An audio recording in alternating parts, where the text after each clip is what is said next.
Hello everyone, welcome to a new episode of the Sunrise on the Inside podcast, a space where we share inspiring interviews and stories from thoughtful leaders in business, health and wellness, entrepreneurship and sports. Here we talk about tools, habits, routines and tactics they use that help them feel calm, revived and rebalanced whenever they face challenges in life.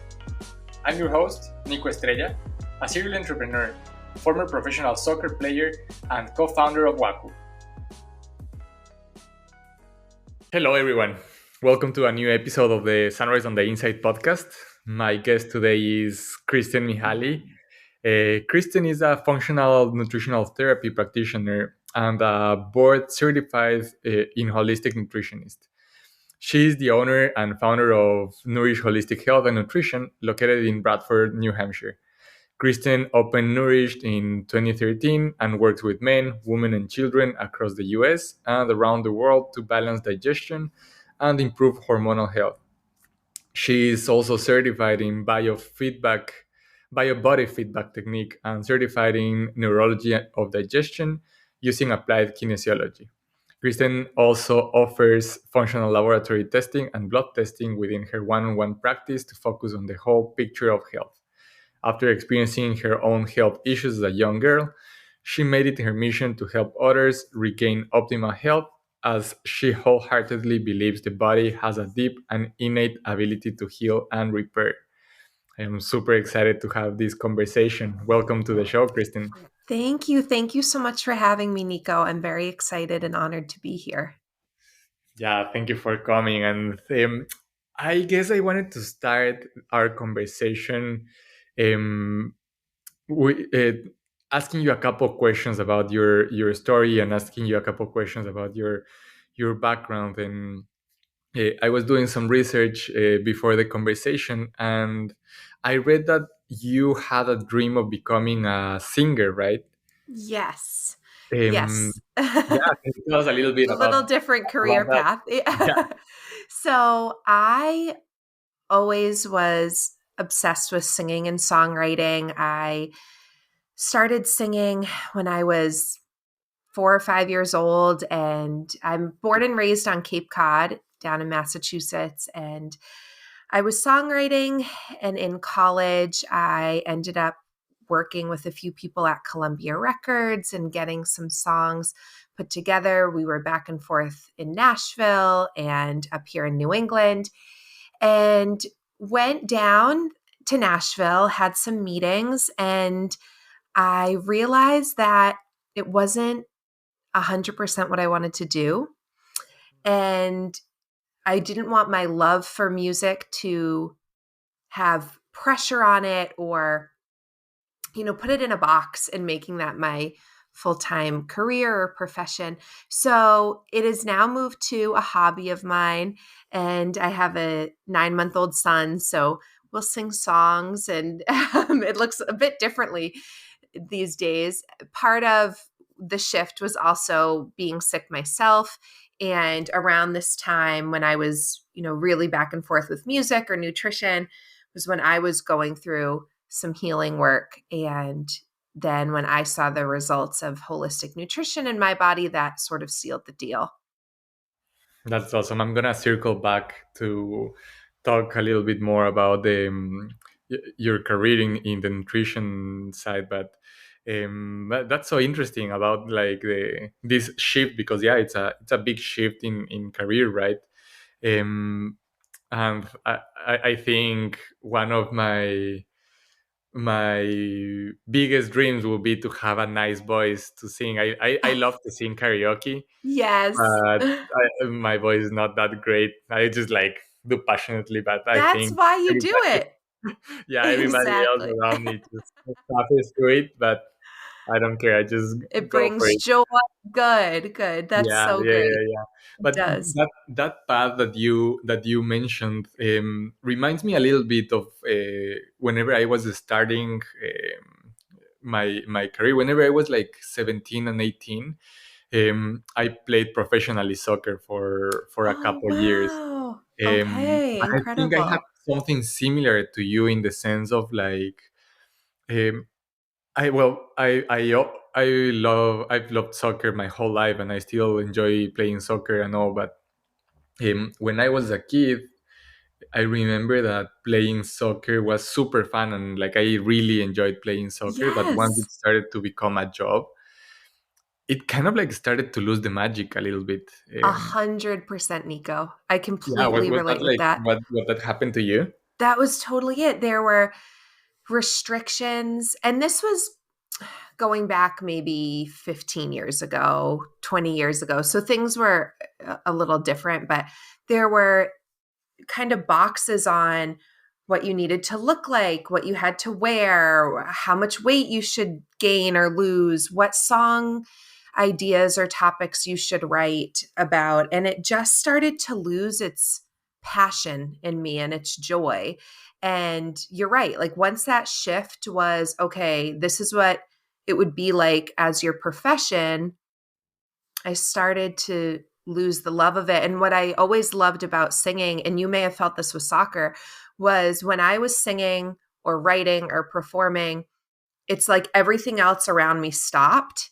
My brain stopped thinking about 80,000 different things. It was just this flow that happened creatively and in my body. I felt that. And then once it became more of a job, I started losing that feeling. And that's when I knew, like, nope, this isn't it. And Yeah, there was a grieving process to it. I don't know if you had that with soccer, but like everyone my whole life told me, like, this is what you're going to do. And I said, that's what I was going to do. And like, that was the plan. And then the yeah. plan changed.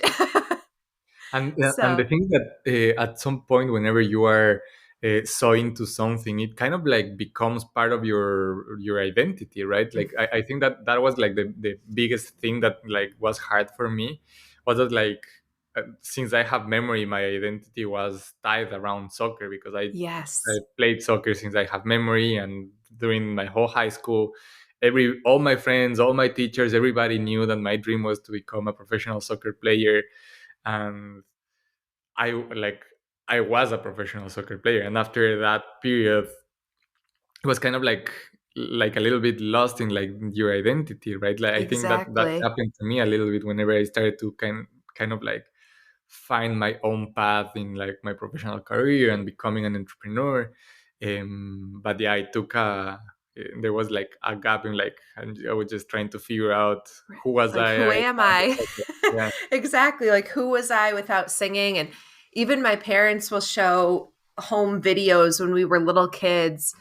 And I'm like, Mom, record me. And I know it sounds so cliche, Nico, but I'd have like a hairbrush or a little Fisher Price love that. microphone, and I'd be making up songs. And it was just always, we were one and the same. So that was a big shift into what it is now. And I've still, you know, now when I sing or write, there's some of that love and passion back. And you may feel the same with soccer. Like I wrote my husband a song and sang it at our wedding. And so it was more, personal things for Yeah. myself.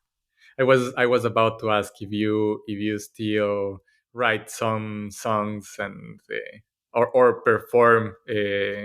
I haven't Anywhere. performed in a really long time. I mean, I did at our wedding, but that was just, 220 people. But I'll be driving and something will come in my head, or I'll get a melody and I'll just pop on my phone and use voice memos and sing into it. And I haven't really done much, but they're all in there. They're in the cloud. There's a so there may be a time and a place for them. Yeah, I love that. Well, I don't play too much soccer anymore. I Oh, think okay. every time I play, my whole body hurts for a week. Hmm. Uh, I think my body is just not used to playing soccer Right. that hard anymore. It's because like for me doing that sport, it's I have this thing that kind of like my mind knows and remembers how to play. Like I try to do things that I used to be able to do Yes. before, but Yeah. my body's like, oh wait, Can't we're not execute. 18 years old anymore. So Right. yeah, It's so true. Yeah, I'll be like, oh, I can hit that note, and then I'll go for it. I'm like, oh crap. Yeah. Because it's a muscle, you work your voice just like you'll Yeah, work a bicep or something. So yeah, yeah, it's yeah, definitely yeah, changed. Mhm. yeah. That's But fun. I'm glad you're still like, it's good. I guess we still have it in us, right? Yeah, that's true. Yeah. That's true. And I still have a lot of fun doing it every time I get to play Right. a little bit. Good. So, Kristen, now I want to learn a little bit more about how was that transition. So, whenever you decide to start learning a little bit more about holistic health and nutrition, um, how was that transition like? Like, where did you always knew that you wanted to build a career around holistic health, or it was something that you started to learn a little bit and maybe apply for yourself, and then you wanted to become a professional in that? Yes, I never knew I wanted to do this as a career. It was never, like I said earlier, really part of the plan. But looking back now, Nico, I can see the seed was sort of planted as a young girl. So I'm one of three children. I have two younger brothers, Matthew and Danny. And my middle brother, Matt, has severe autism. He's nonverbal and he got diagnosed about 29 years ago, so almost 30 years ago. And back then, autism was pretty rare. He was actually diagnosed with something called pervasive developmental disorder, PDD. And at the time, there was no Google there. So my parents got this diagnosis. Matt stopped talking pretty much overnight. And they started going up to Boston, Boston Children's Hospital, and getting more information. And along the way, they met some other parents. And in that circle, it can be beneficial for some children to change their diet to more of a gluten-free, casein-free, which casein's found in dairy, more of that, those diet requirements. And so my parents said, well, if Matt's going to try it, I guess we'll all try it. And I have to tell you, gluten-free back then was disgusting. It was like eating cardboard. My mom would order this flour and make these waffles, and they were in the freezer. But we did it. We tried these alternative supports for my brother. My parents got into acupuncture, Reiki, more holistic and alternative therapies.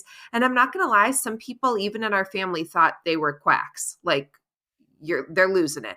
But my mom and dad were really willing to do and try anything. So that's when the seed was planted, probably when I was around 6 or 7 years old. And then flash forward to when I was a teenager. So now I'm in music and, that's my plan. I became very sick my sophomore year of high school. I basically was sent home with a stomach bug and was sitting on the couch and ended up getting a Charlie horse in my leg, a muscle spasm. And it started moving kind of up my calf, into my thigh, into my hips. And long story short, we called 911. They took me to the hospital and they couldn't get the spasms to go away. So we then went up to Boston hospitals. Wow, that's And I was scary. it was all of a sudden. So I spent almost 2 weeks up there, and the final diagnosis was there's a virus that attacked your immune system. There's an autoimmunity component, and it's settled in your spinal cord. And they released me on about 10 to 12 Valium a day, and I was in a wheelchair. And from that moment, I was in a Wow. wheelchair for close to 8 months. Wow. So my life completely turned on its head, and I missed all of my sophomore year of high school. Along the way, Nico, there were different theories. We started seeing different specialists. Some believed it was Lyme disease. Some believed it was an autoimmune disease. Some believed it was viral. But at the end of the day, I was prescribed like massive doses of antibiotics and steroids and went kind of that traditional Western medicine route. Along the way there, someone mentioned to, I believe, my mom or my dad, like, why don't you try a holistic practitioner? And at that point, I would have like gone outside and eaten tree bark if you told me it would make me feel better. So we're like, we'll try anything. And we started seeing a practitioner, and I realized how the whole body is connected. Western medicine, it saved my life. There may have been times in your life where it saved you. They're incredible for trauma. And I believe here in America, we've really segmented the body. Like when there's a heart issue, you go to a cardiologist. When there's a gut issue, you go to a gastroenterologist. But they don't all communicate to one another. And your body's always communicating. Yeah. So we would go see all these different specialists, Nico, and everyone would sort of have a different thing to say or a different plan of attack. And no one talked to each other about the whole picture. So I ended up starting to get better. We did kind of water therapy. I had a walker, learned how to walk again. And I actually remember being in Boston and in one of the hospitals. And this one doctor said to my mom, my dad, and I, Kristen, you're never going to walk again. And I was like, oh, I'll prove him wrong. One day I'll run the Boston Marathon. And I actually ran it in 2010. So Oh, that was like a I'll show you moment. But back to your question, that was, really I went through some health issues of my own firsthand. And then I started working for the nutritionist that I was seeing, and then decided to go back to school for this. And then I opened Nourish in 2013. wow. What an amazing story. It's very, Thank you. I bet that process must have been so scary. And you're right. And I think all of these type of alternative medicine practices, I think less and less now, but I know that they used to be seen like what you said, like kind of like have an Like stigma woo to it. woo or Yeah, yeah. yeah. Oh yeah, you just go there whenever you are desperate. Mhm. But it's so interesting to see now that there's a lot of science behind it, and there's a lot of science that like gives the reason to like it makes sense, and like all the body is connected. It's a Exactly. we're a holistic being. So but that's a very I love holistic medicine. And I also um, in Ecuador, I think it's a little bit different than from here from the US. I think here in the US Okay. it has been a little bit more like a little bit more stigmatized, I would say. Mhm. But in Ecuador, it's really common to, like, if you have stomach aches, it's way better to make yourself oregano water and Right. drink it, just like treat your diseases or treat your body with natural things, with herbs. And I think it's kind of like part of the culture. So whenever you hear this type of holistic practices, it's just like, for me it makes so much It sense because I resonates think I just like exactly. grew up with that thing Oh, in my that's so childhood. good. Yeah, we are when I was studying to become a functional nutritional therapy practitioner, one of the practices I really looked at was that of Dr. Weston A. Price. And he was a dentist who looked at ancient cultures and tribes and saw how they viewed holistic health in regards to dentistry. So, like this formation of teeth and cavities, need for braces, all of that. And when we look at more ancestral cultures, this is woven into life. Just like you were saying, oh, you have a stomach ache, grab oregano water. We're here in America, we'd be like, take Pepto Bismol. So it's to me, it's pretty incredible. Like one of the things we're really focusing is going back to that traditional ancestral way of living and fueling our bodies and choosing to eat and heal the body. Just like back in the day, someone would maybe go see a medicine man or more homeopathy support or herbal support or make this tea. And we've just become bombarded with drug companies, and we're one of the highest viewed countries in the world with commercials for medications and drugs and prescription meds, and we're just getting sicker and sicker. And that's not to dismiss medication or drugs. There are times when it's truly saved my life. I think what we need to do, Nico, is bridge the gap, like bring the two together and see how we can weave Western medicine and more holistic medicine together to help the body in the best way possible. Yeah, I was just about to say that. Yeah, because that I think it's very important to make it kind of like also more accepted in the culture too, right? Because yeah, of course, there's a lot of validity and a lot of science as well behind uh, the Western medicine, and Totally. they both can work hand in hand. Exactly. I'll always joke with new clients who come on board into the practice, and I'll say, if heaven forbid you break your ankle, like don't call us. I mean, you can let us know, but go get help and go to the doctor. But if you are like, I have a little dull headache, instead of reaching for ibuprofen or Tylenol, maybe try some of these alternatives first and just see. And then if it doesn't improve or get better, there's always support for that. But it is a total shift because here in America, a lot of us aren't raised around that. It's like, let me just pop a pill and get that instant gratification and relief. And then that pill causes other symptoms, which then makes you want or need another one and another one. And there's just a trickle down effect. Yeah, because a lot of the times those things just kind of like mask the pain, right? You don't go to Right. the root of like what is causing Exactly. that headache or what is causing that Right. stomach ache. Just like you stop feeling the pain for a little bit, Exactly. but then the root problem can just like keep growing. Keep growing. Right. And there's this belief of this silent inflammation in the body, and the body's goal is always to achieve homeostasis. And anytime there's a sign or symptom that you're experiencing, like a headache or joint pain or acne or infertility, that's a sign that one of the root causes or foundations of your health is off and out of alignment. And that's when the body's in a state of dysbiosis. And that's when disease moves in, or dis-ease in the body. So if we almost shift our viewpoint on a symptom is a way of my body communicating to me instead of something I want to hide or mask or put a band-aid on, that's when you can really start to get some insight into how to fuel your body the best, how your body can repair and heal. And that's what just gets me so excited.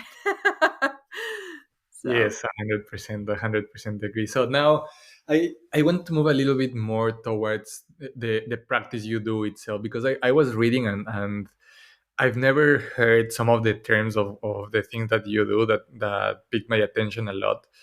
Uh, so first I wanted to ask you, because I know that you're a nutritional therapy practitioner. Um, what is nutritional therapy? Can you give us like a, absolutely, a little snippet. So, the three kind of main pillars as FNTPs or nutritional therapists that we honor is that one, the body has an innate ability to heal and to repair. Second is we focus on nutrient dense whole foods for the best fuel for the body. And third, and most importantly, Nico, is honoring each client's bio individuality. So the protocol, meal plan, supplemental supports that we would put together for you would be different than what we might do for your best friend, your mom or dad, your neighbor. Like, what does your body need to fuel and heal? So there's no really one size fits all diet or one size fits all supplement. There tends to be these waves or sort of trendy things, right? Like everyone should be on a probiotic and everyone should try the keto diet, but we really have to find what works best for you. So a nutritional therapist looks at the root cause of your symptoms. So when a client comes in, we'll go over their health goals.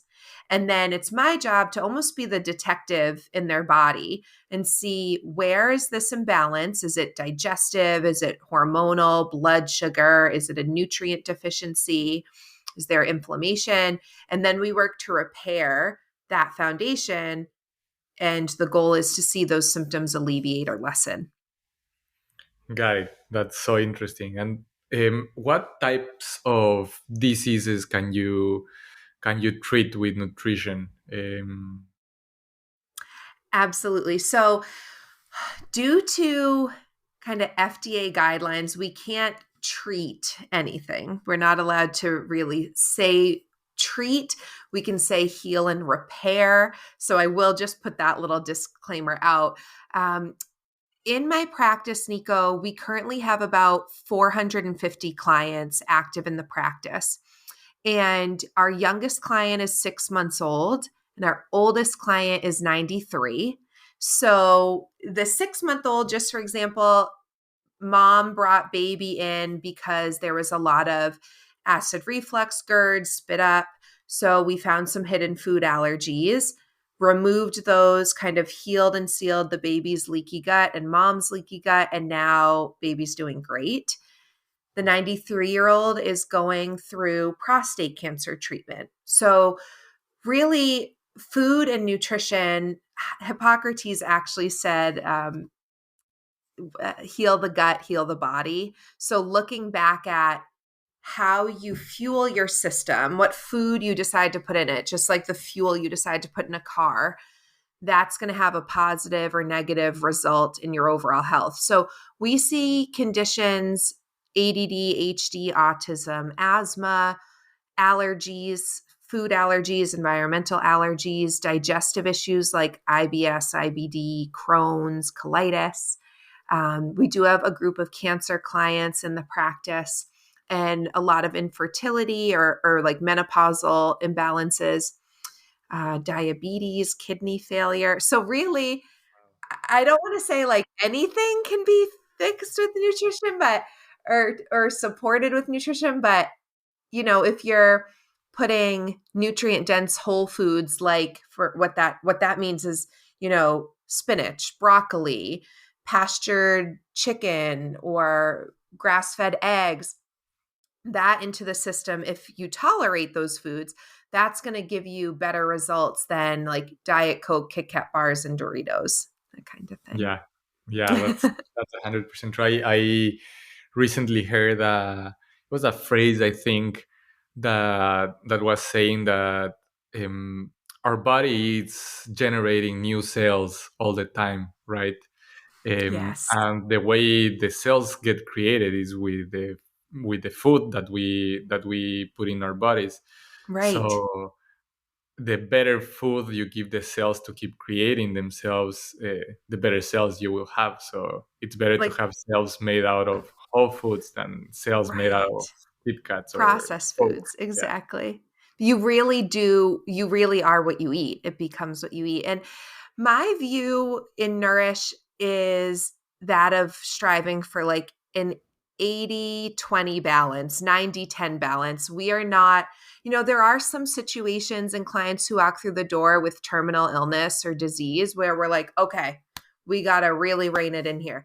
But the majority, what we always say is we want Nourish to be a part of your life, not to take over your whole life. So some people are like, oh, Chris, do you ever eat an Oreo? Yes, I've eaten an Oreo before, but it's doing that, here and there instead of like multiple times a day. So yeah, that's the big kind of pillar there. that is super interesting. And then I want to go a little bit down the rabbit hole of digestive health. This is the company that I started 3 years ago. It's called Waku, Oh my and we basically gosh. make herbal teas. Everything gets produced in Ecuador. We source the ingredients directly from farmers there in Ecuador, and it's based in this centuries old recipe that we've been drinking in Ecuador. That's a blend of 20 different botanicals that has mint, chamomile, Oh, spearmint, lemongrass. Um, and in Ecuador, we drink it because of the gut health benefits of the herbs. Mainly, it's because of the anti-inflammatory benefits of the herbs. awesome. And for me, it's been very interesting to like all this journey of introducing a product like this to the US consumers, because it's a very different thing from everything that you have here, right? And the drink is delicious, but I think when people hear that's it's gonna be good for your health. It's gonna it's gonna taste like medicine, basically. But this Mm-hmm. is basically iced tea, and I've been learning more and more because like before starting Waku, I was really not that aware on the importance of gut health. Okay. Um, and it's been so interesting to me to keep learning about how gut health ties with so many different things in our body, from our immune system, from our mood, from our hormone Mhm. balance. Yes. So I want to dive a little bit deeper into gut health, and I have a couple of questions there. So whenever your clients go to you, what are some of the most common symptoms that people will have when you start to think, okay, that might be something related to your gut? Because like I know that there's a lot of things that you don't even think that's a problem in your Right. digestive system, right? It feels like it's such a different problem. But what are the most common like symptoms that people have? So, the big ones that showcase something off with digestion or gut health, first of all, would be bloating, gas, belching, and fluctuating between either constipation or diarrhea. And a lot of people just think that's normal. Like, oh, I didn't have a bowel movement for 3 or 4 days. That's just normal.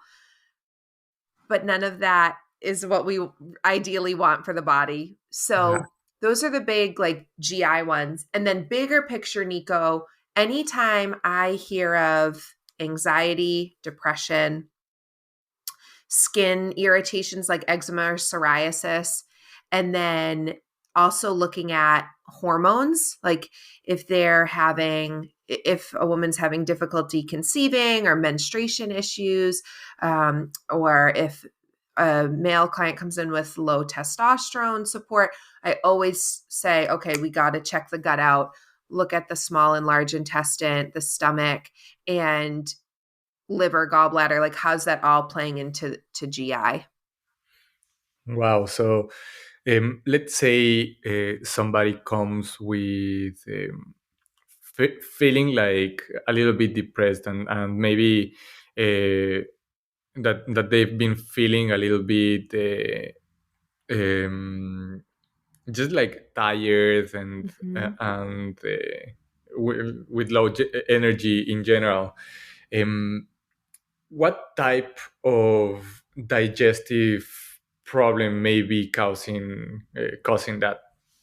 Usually it's low diversity in their microbiome. So we want a really diverse digestive system with pre and probiotics, digestive enzymes.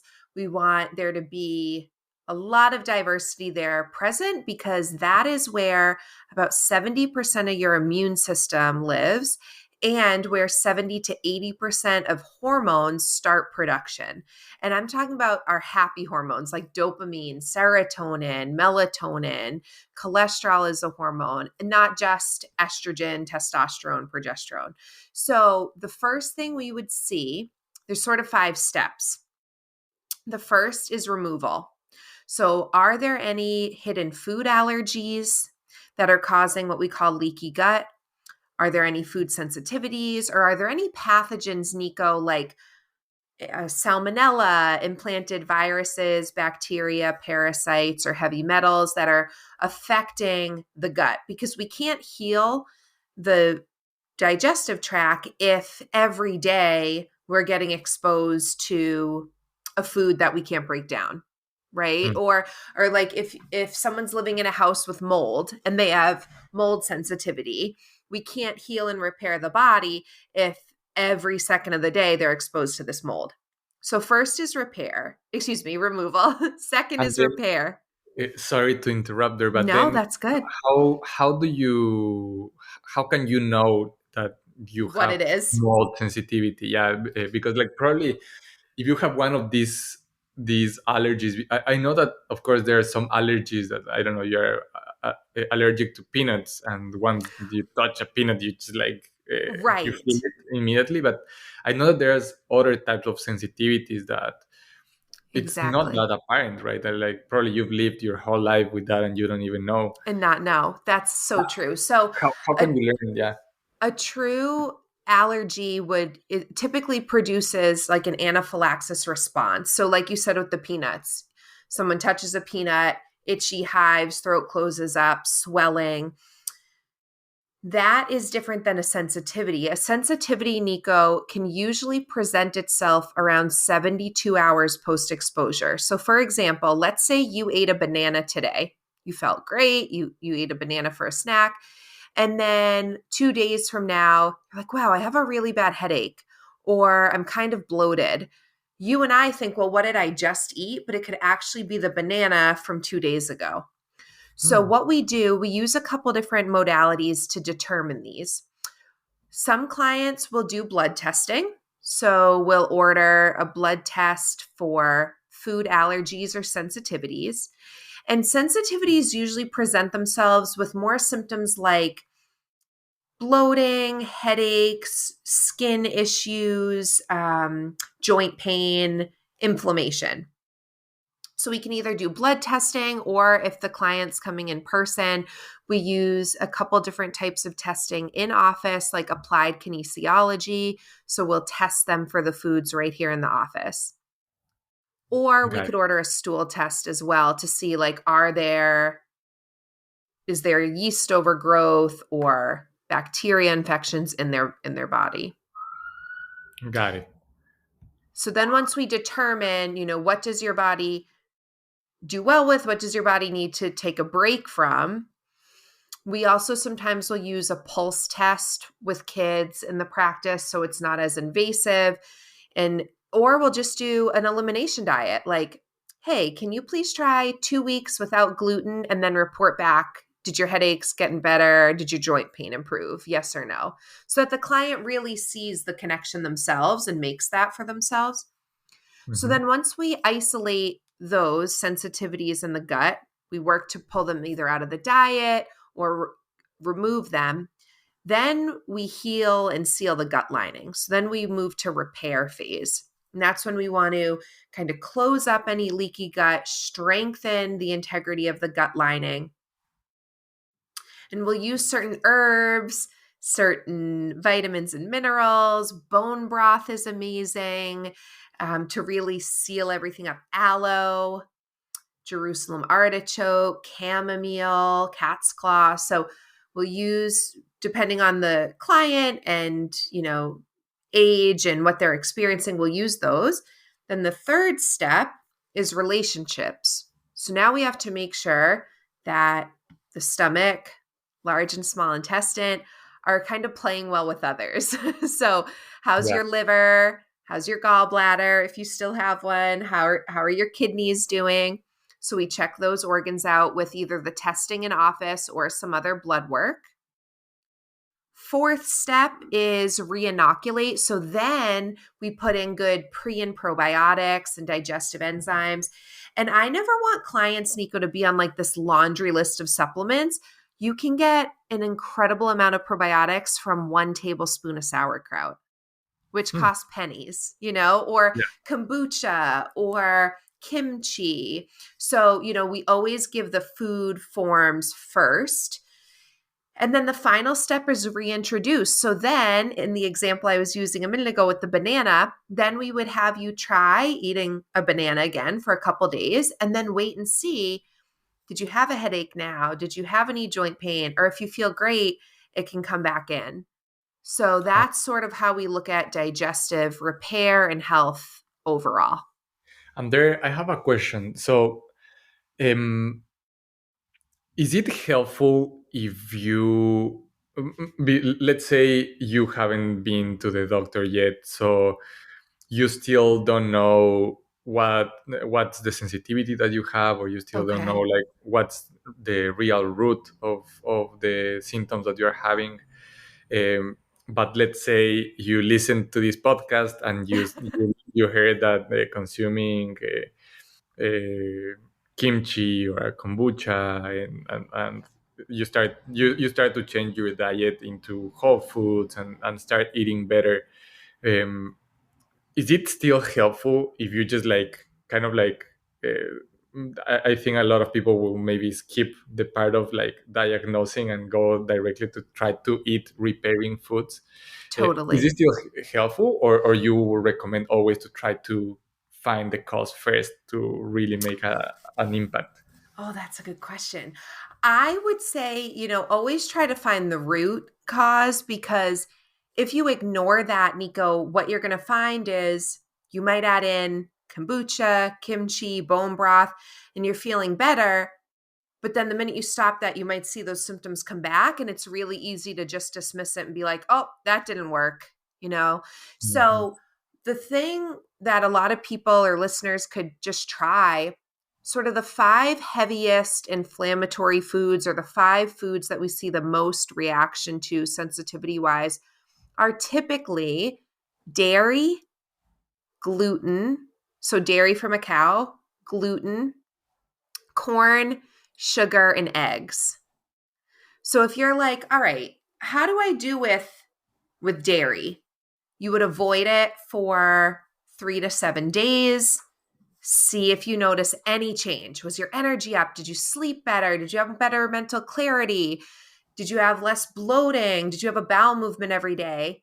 And then add it back and see, okay, do I notice any difference? Do I feel better on dairy or off? One thing to note, if you do experiment with this, gluten usually lives in the body for about 12 to 14 days. So you would want to avoid that for like a solid 2 weeks to notice a difference.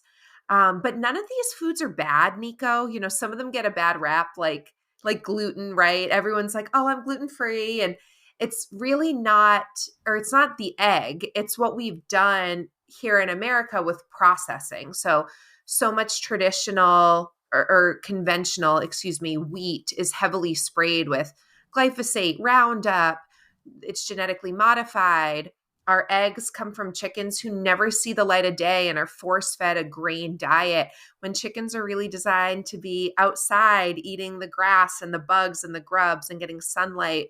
So what that chicken eats trickles over into the egg that you eat.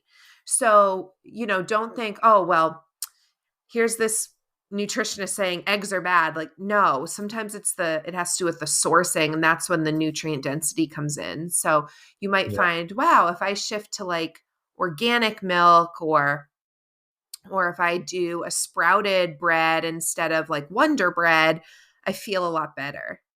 So Yeah. I would start there, and then it can never hurt unless you're allergic to like add in bone broth or sauerkraut or any of those. Yeah, and also like what I always think is like there's probably a lot of people that maybe don't have a serious condition, right? And Mhm. maybe you feel fine most of the time, Right. but I think it's never gonna hurt to reduce your sugar intake. For example, I know that sugar Exactly. is like a very it can be very bad whenever you consume in a lot of quantities. So it will never hurt you to start eating whole foods, and it will never hurt you So true. to start drinking things with less sugar and less processed Right. things. Uh, Do you know, Nico, just consuming a teaspoon of sugar sets your immune system back for up to 4 hours? wow, well, what do you mean sets it up? It weakens the immune system for about 4 hours. So a lot of colleagues of mine will say, "Oh, it's not cold and flu season, it's sugar season." Because like it'll be the holidays, Thanksgiving, Christmas, New Year's, Valentine's Day, we eat all this sugar, and then people feel really sick. So that sugar really weakens your body's ability to fight off diseases or pathogens or viruses and bacteria infections. Wow, that's crazy. I Yeah. didn't know that. And what can you do if, let's say, you are coming back from a Christmas holiday or Valentine's Day, and you overdid it and you just like ate all the Yes. candy, All the chocolate. yeah, all Yes. the chocolate as we usually do. Right. What can you do to help your immune system if you already did it? What are some of the things that Absolutely. people can do? So, first of all, drink a ton of water. Just flush that out the best you can. And I come from a big Italian family where we love our cannolis and our pasta, so I totally get it. So, drinking, the goal is about half your body weight in ounces of water a day. So, just for example, if someone weighs 150 pounds, they would shoot for about 75 ounces of pure, clean, filtered water a day. That can be super helpful. Also, Mhm. doing like a really gentle detox bath. So, if you have a bathtub, if you don't have a bathtub, you can do this as like a foot soak, but just doing warm water with some Epsom salt, some pink Himalayan salt, and some baking soda. And that'll just help kind of detoxify the body really gently. And then getting back to whole foods. So maybe pulling back on some of the other sources of sugar that can be in our diet, like fruit, taking like a little step back from some fruit for a few days, maybe some carbs, and just focusing on, more veggies, some good quality protein, healthy fats, and just give your system some time to recharge and get good sleep. And then you should start to like kind of rebound from that exposure. I love that. Yeah, and because everything it's a system, right? It's like your whole body. You have to take care of the of the Yes. whole thing, right? Because I know that, and I've done this thing in the past. Like I don't know, I just like ate very bad for a period of time, and then I don't know, I just started drinking kombucha, but Right. just like I don't do all the other stuff, so like kombucha still has a little bit of sugar, right? So Exactly. uh, But it's not not it's just by not like drinking drinking kombucha, it's right. gonna, yeah, it's gonna cure you from everything, Yeah. right?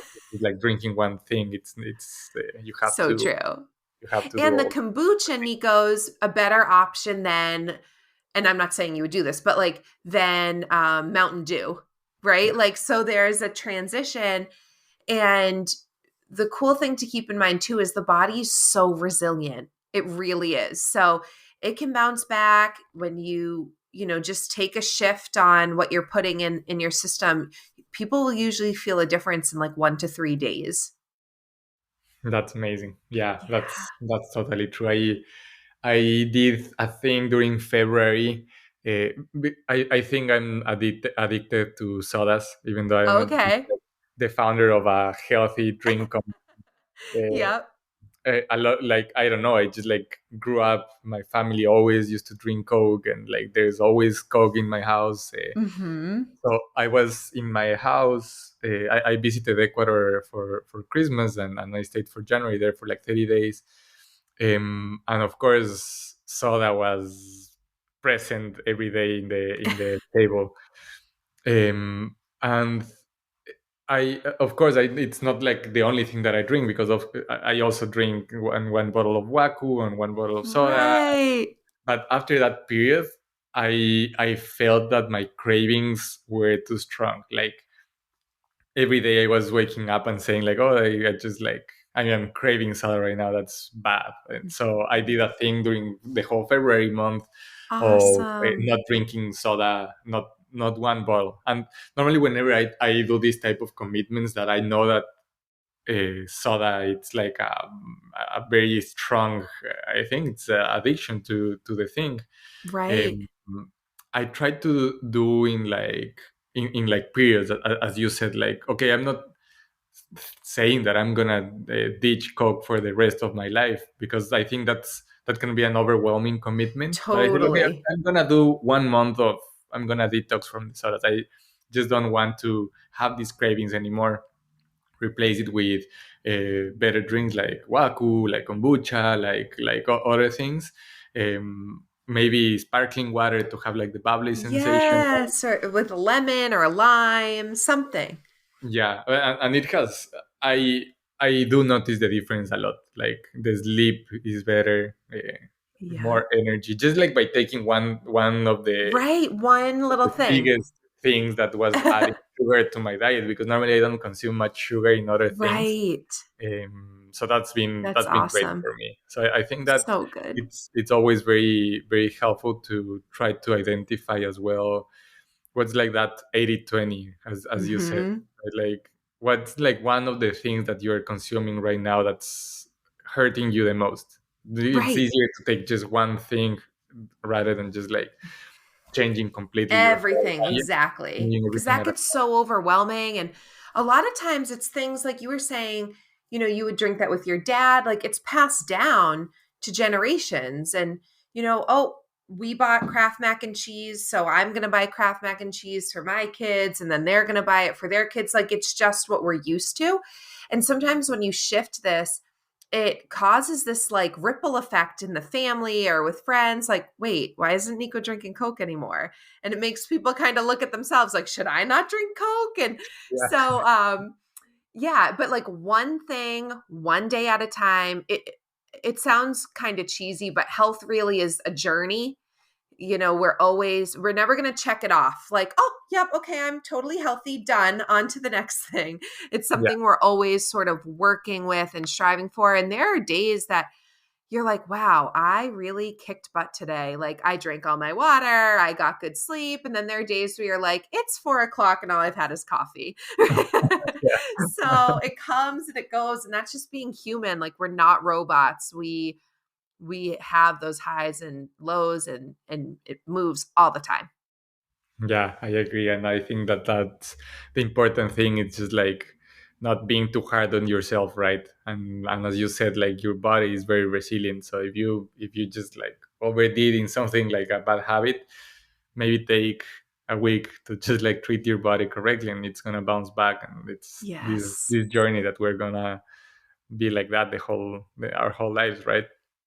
totally. Just like we'll use like the car analogy, if you never got an oil change in your car, that would affect the whole automobile. If your brakes were kaput, and you never replace your brakes, your car wouldn't drive well. You could get in a car accident. Like we do these repairs on so many other things, but we just have that mentality of like, I don't know if it's being invincible or not really being connected to the body, but we just think like, oh, I'll deal with that later. I'm young, I'll be fine. And then it can all like kind of creep in. So, Yeah. even if you just focus on like 2 or 3 things a day, like water, fresh air, trying to remove the sugar, like that is going to be huge in the repercussions of your health. Yeah, and we sometimes think that these small things may not have a big impact, Mhm. but you'll be surprised with like just Right. making those little changes start to accumulate, and all of a sudden you just are in like a different level in you feel way better just by doing these small changes. Totally. They are very Totally. powerful. Kristen, thank you so much. I've enjoyed a lot of our conversation, and Thank I you. think I could keep asking you questions the whole day, but um, No, it's been wonderful. Thank you so yeah, much for having thank you me, so much Nico. And for I can't being. wait to try Waku. Yeah, I have to send you a case for you to try. Oh, And thank you. if people wants to connect with you, what's the best way for them to learn more and connect? Absolutely. So we have our website, which is nhhnutrition.com. So Nourish Holistic Health Nutrition. You can always find us on Instagram. We're nhhnutrition.com. Same thing on Facebook. And then I'm also the co-host of the Fiercely Holistic podcast, where we provide listeners with like really small, tangible changes like what we discussed today. We do episodes twice a month, and that's on like Spotify and Stitcher and Apple Podcasts. Or if you ever want to come see us in person, we're here in Bradford, New Hampshire. And then we also have a satellite office in Manchester, New Hampshire. And I work with clients pretty much worldwide on telehealth as well. Awesome, Kristen. Thank you so much. It was a pleasure to meet you today. Thank you. Same here. Thank you, Nico. Have a great day. Bye. You too. Bye. Hello, everyone. This is Nico again, and just a few more things before you take off. If you'd like to be part of the Waku tribe to be the first one to know about the launch of exclusive flavors, special promotions, and content about health and wellness, just go to livewaku.com that's livewaku.com, and sign up for our email list. And if you sign up, I hope you enjoy being part of our community.